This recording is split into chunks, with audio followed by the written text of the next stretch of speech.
আজ সকালে রায়গঞ্জ থানার অন্তর্গত টেনহরি গ্রামে ঘটে গেল মর্মান্তিক ঘটনা।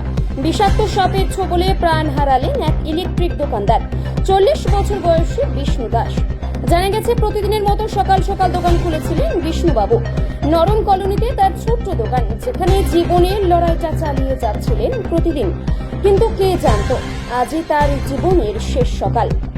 সকালে দোকানে বসে থাকতেই আচমকায় কিছু একটা কামড় দেয়।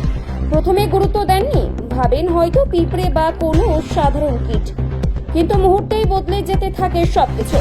শরীরে বিষ ছড়াতে শুরু করে ধীরে ধীরে, মাথা ঘোরা, বমি বমি ভাব, অসহ্য যন্ত্রণা। তখনই সন্দেহ জাগে এই পরিবারে। তড়িঘড়ি তাকে নিয়ে যাওয়া হয় রায়গঞ্জ মেডিকেল কলেজ হাসপাতালে। চিকিৎসকেরা আপ্রাণ চেষ্টা করেন, শুরু হয় চিকিৎসা, কিন্তু শেষ রক্ষা হলো না। বিষ্ণু দাস শেষ নিঃশ্বাস ত্যাগ করেন হাসপাতালের বেডেই। শোকাস্তব্ধ পরিবার বা ক্রুদ্ধ গ্রামবাসীরা। এই আকস্মিক মৃত্যুতে টেনহরি এলাকা জুড়ে নেমে এসেছে শোকের ছায়া। এলাকায় ছড়িয়েছে তীব্র চাঞ্চল্য। মৃতদেহটি পাঠানো হয়েছে ময়নাতদন্তে। ঘটনার তদন্ত শুরু করেছে পুলিশ। রায়গঞ্জ থেকে প্রণব কুমার দেবনাথের রিপোর্ট আর বঙ্গ সংবাদ। আপনার নাম? শ্যামল দাস। যে মারা গেছে কে হবে আপনার? কাকা লাগে। কি নাম ওনার? বিষ্ণু দাস। বয়স কত? এরকম 40। 40 বছর বয়স। বাড়ি কোথায় ওনার? টেনহরি। টেনহরি। Post office Tenhari. রায়গঞ্জ থানা। থানার কি হয়েছিল? এই দোকান যে সাপে ওকে কামড় দিছে, ও বুঝতে পারে না। দিছে অনেকক্ষণ আগে।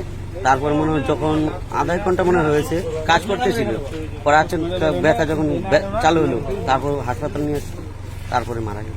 কোথায় সেটা? এই নরম কলোনিতে দোকান। নরম কলোনিতে দোকান আছে। কখন পোকায় কামড় দিয়েছিল?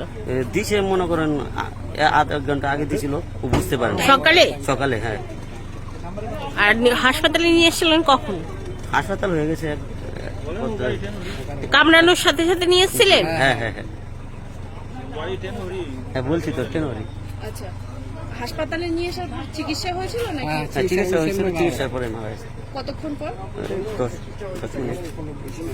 বাড়িতে কে কে আছেন? সবাই আছে, ওদের মা বাবা, বউ বাচ্চাও আছে, ছেলে একটা ছোট ছেলে আছে। বাবার নাম? নেপাল দাস। নেপাল দাস। মা?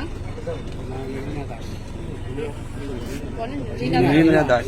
আচ্ছা, ওনার স্ত্রীর নাম জানা আছে? স্ত্রীর নামটা জয়মন্তী দাস। বাড়ি হাতিয়া, বোর্ড টেনহরি। বাচ্চাটার বয়স কত হবে? বাচ্চাটা এরকম 12-14 হবে। একটাই? হ্যাঁ, দুইটা। আরেকটা দুটোই ছেলে। ইলেকট্রিকের দোকানই করতো? হ্যাঁ হ্যাঁ,